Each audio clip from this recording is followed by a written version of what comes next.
analicemos la ley 26.579 que aumenta la mayoría de edad y que por supuesto impacta en todo el sistema jurídico, sobre todo en el derecho civil y específicamente y especialmente en el derecho de familia. Eso vamos a intentar analizarlo con ustedes.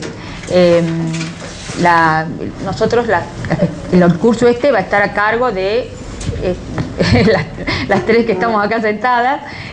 Yo soy la doctora Vega de Hansen, la doctora Ana Peraca y la doctora Ana Bogué. Así que bueno, yo los dejo con la doctora Peraca, que les va a explicar el esquema que tenemos preparado y espero que sea de utilidad para todos. Muchas gracias.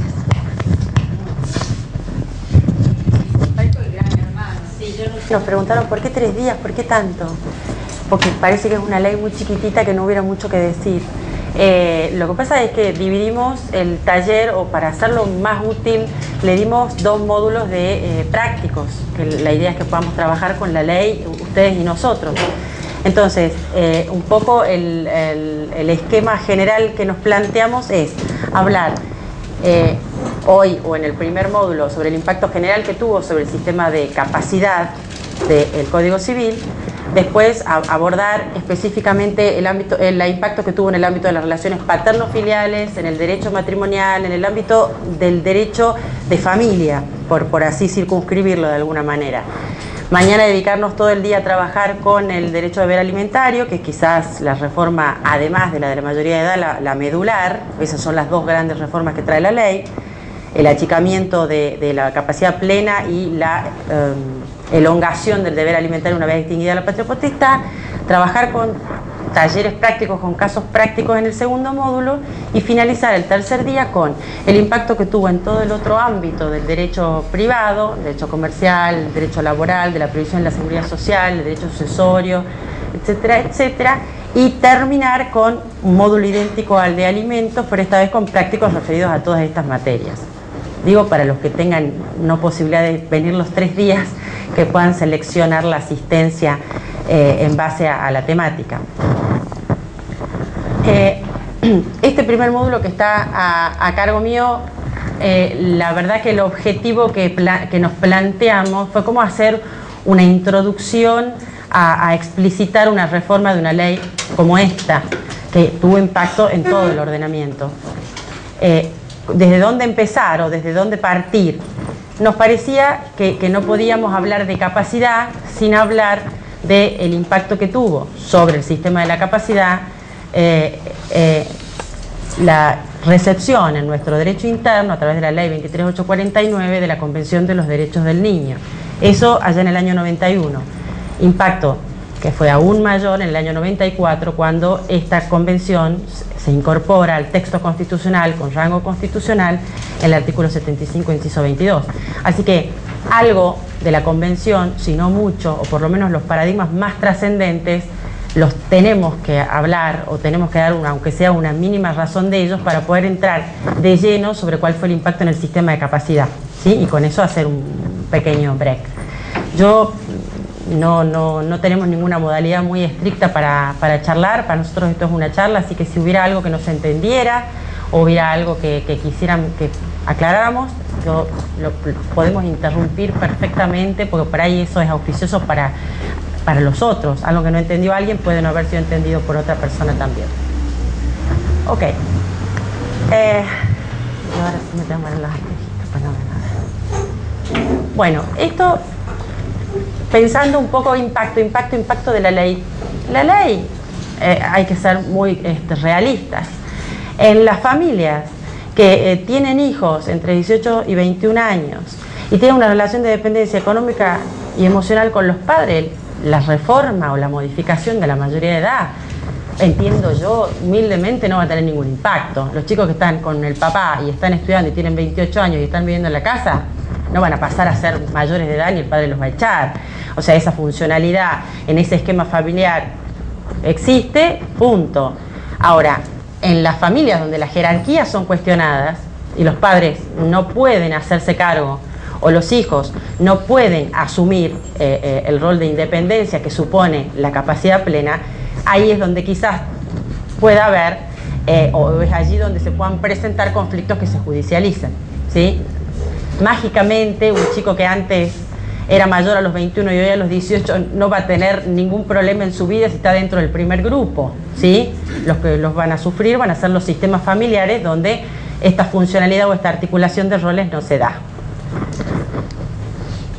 Ok, hay que recordar, porque hay como una confusión muy grande en cuanto a cuándo entró en vigencia la norma. La norma es clarísima, por eso por ahí en la primera filmina pusimos.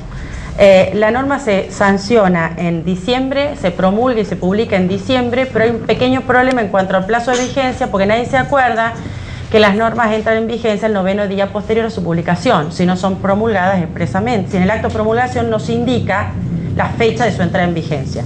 Como acá se omitió, supongo que se omitió por la fecha del año en la que fue aprobada, 22 de diciembre, imagínense, el 9º día de la publicación es el 1º de enero.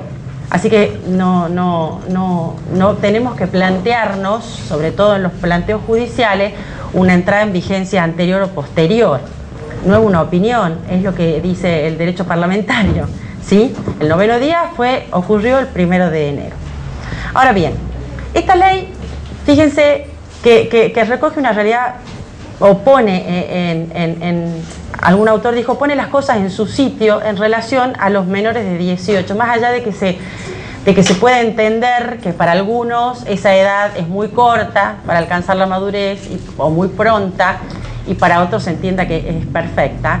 No importa, no se olviden que la voluntad legislativa es la expresión de la mayoría de la sociedad, es una convicción social, no hay forma de que pautemos una mayoría de edad universal o inmutable. Si piensan que Vélez largó con una mayoría de edad a los 25 años y se fue bajando, o sea, son los consensos sociales que articulamos, y hoy parece que en el mundo moderno a los 18 años es una edad que por lo menos se ha consensuado que hay cierta capacidad, que hay capacidad plena, o que el sujeto individual se encuentra con capacidad para desempeñarse.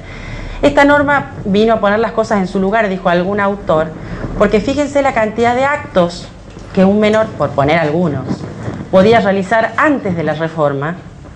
Fundamentalmente, o a mí lo que más me impresiona, siempre me impresionó, siempre me hizo ruido, fue la capacidad que tenía el menor en materia laboral. Fíjense que antes de la reforma el menor podía trabajar a partir de los 14 años, más allá de la autorización, sin la autorización, pero podía trabajar. Y podía administrar, o estaban liberados del usufructo paterno, los bienes que ingresaran con motivo de ese trabajo, profesión, etc. Pero fíjense que les estaba prohibido, por ejemplo, afiliarse a un sindicato para defender sus derechos laborales. Les estaba prohibido ingresar al sistema financiero, porque era impensable que un chico de 15 años pudiera ir a un banco a pedir a que le abran una cuenta.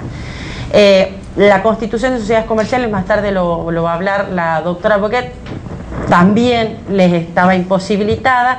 Todo esto por ser menor. A ver, lo que quiero decir es, no es ni bueno ni malo, es lo que tenemos. La mayoría está fijada en 18 y no casualmente viene a dar respuesta a una serie de hechos y actos que en la vida cotidiana al menos se sucedían. Este chico que trabajaba, que vivía solo, que podía disponer de donar sus órganos, para salir de vacaciones tenía que pedir permiso a sus padres. Había como alguna dicotomía entre lo que el sistema reglamentaba y la realidad de la vida de algunos menores, estoy hablando, quizás no de todos, pero piensen en la cantidad de familias monoparentales, o quiero decir no matrimoniales, porque ahí ya habría emancipación por matrimonio, donde estas personas que tenían más de 18 años se manejaban como con absoluta independencia, no solo económica sino emocional, pero estaban imposibilitados legalmente de realizar una serie de actos, por ejemplo de ejercer la patria potestad sobre sus hijos. Digo, voy al extremo, por supuesto, con el ejemplo, siempre, no podían salir del país, no podían disponer, no podían ejercer la patria potestad sobre los hijos, etcétera, etcétera, pero en los hechos vivían solos y tenían independencia absoluta. Entonces, esta norma, más allá de que nos guste o no nos guste, que nos parezca que son unos inmaduros los chicos de 18, en algún momento hay que establecer una edad, y no parece alocado que el legislador lo haya bajado.